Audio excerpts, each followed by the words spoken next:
Welcome back. In this lesson we're going to be making our orchid flower final composition. It's going to end up looking something like this. Obviously we're going to, depending on you're going to artistically put it together how you see best fit. In our last lesson we learned about all of the strokes that kind of go into the orchid flower. We talked about the elegant curving line, the difference between thin and thick, and how to do that is with the brush pressure.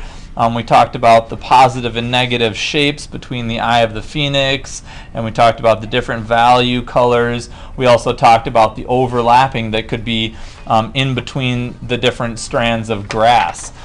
So you should have at your disposal one of these packets from the Mustard Seed Garden Painting Manual, and you can see the different examples of the eye of the phoenix, the long curving contour lines, or continuous lines, excuse me, more variations of the eye of the phoenix, curving to the right, curving to the left, and then a variety of multiple kinds of grasses all together, and then some examples of the different flowers. I'm going to be doing one with petals just kind of opening here, petals from the front, petals from the side, and then I'll hopefully have kind of a stalk of different flowers blooming along that stem.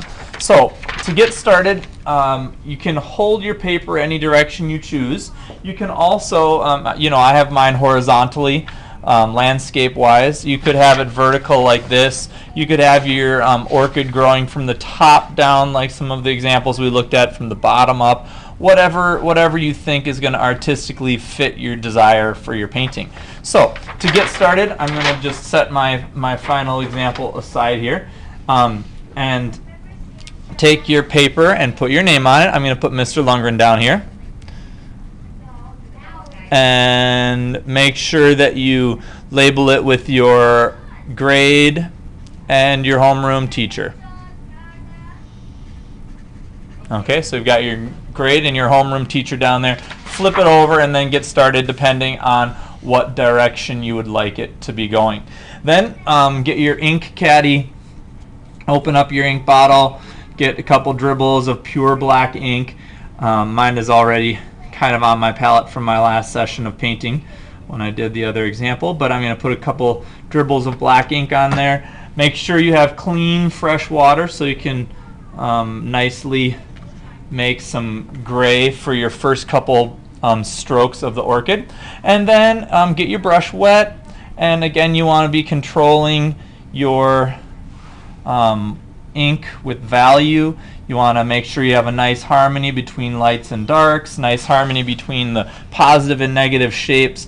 And I'm going to just start with getting a couple like grayish tones here, and if I take some paper just to show what color, that's a nice lighter gray. That's kind of what I'm looking for, and I want to have those first couple strokes be on the light side. So I'm going to start with one nice continuous curve, starting here, holding my brush straight up and down. Going to come up, push down, loosen up a little bit, and curve down over this way. So I've got that one nice continuous stroke with my grayish, light gray ink. I'm going to do another one right up here.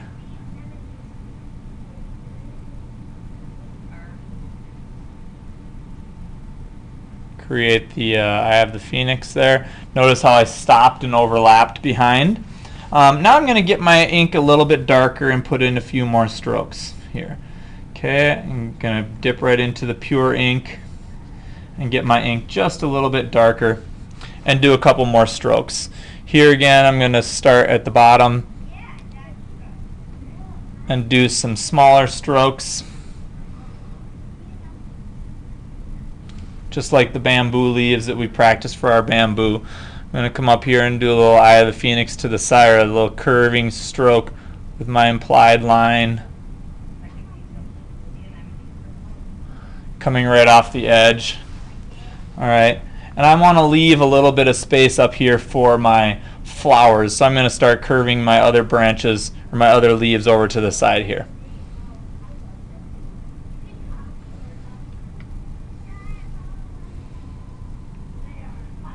And this I'm going to dip into my black, pure black ink and get some more strokes.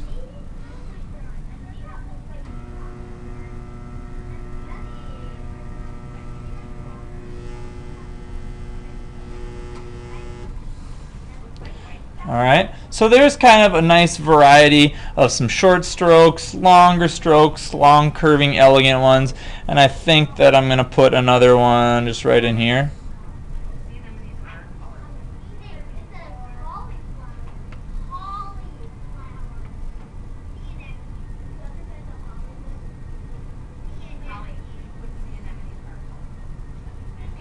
Okay, so I've kind of got one bending down there. Now it's time for me to do my blossoms, alright? And I'm going to take some nice black ink here. And remember, we're pulling towards the center of the bud. Now I'm going to have my stalk for the flowers kind of coming up here. And I'm going to have my newer ones closer to the bottom. So I'm, again, doing a straight down into the center. One petal, two petals, and three from right there in the middle, and that's going to come down into a stalk that way. And then I'm going to put another little one over here on this side. Alright, straight up and down.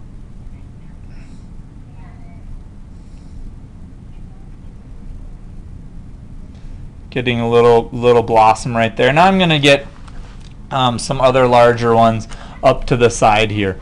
Alright, and I'm going to put some in here.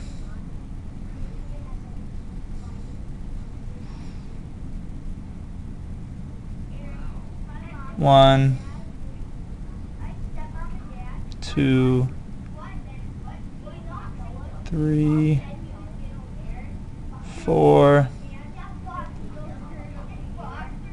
and five there in the front. That's going to be one. Then I'm going to try and do one kind of from the side. So I've got a little variety here. I'm going to do one over on the edge. Okay, from my painting. So I'm going to take this one here and do a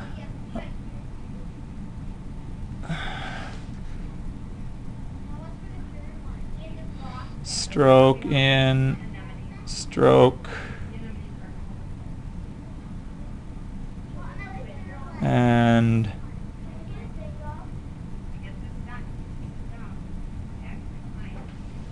okay, kind of looking from the side, and maybe one right here kind of pointing up.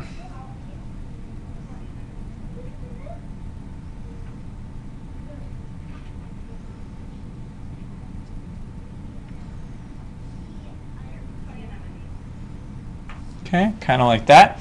And now I'm going to kind of branch those all together.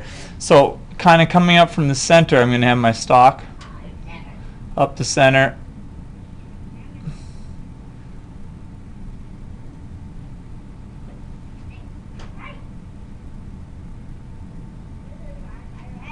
Okay, so there's kind of my final flower sitting there. If I wanted to, I could put more flowers in. I could put one down here, but I'm just going to leave it simple so I don't make this video too long.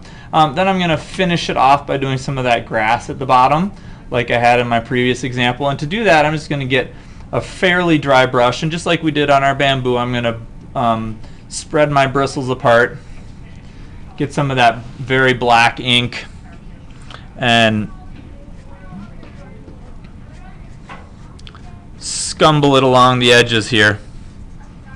I'm going to get some a little bit lighter, but I want my brush bristles to be dry. And there we have kind of the bottom grass that it's sitting upon. All right, and so that kind of concludes what we've got. We've got our Eye of the Phoenix here and there. We've got our long, elegant curving. We've got balance between light values, dark values, really dark values. I've got a variety of different buds for my flowers. The open one that's like pointing up, the open one here that's pointing facing towards the viewer, some little ones that are just starting. And then that kind of sectioned stalk that's there. We've even got our implied line over here. So I've included all of those different things from your checklist that you looked at while you were going through and learning the different skills for the orchid flower. So that's how we complete the orchid flower for our Sumi-e painting lesson.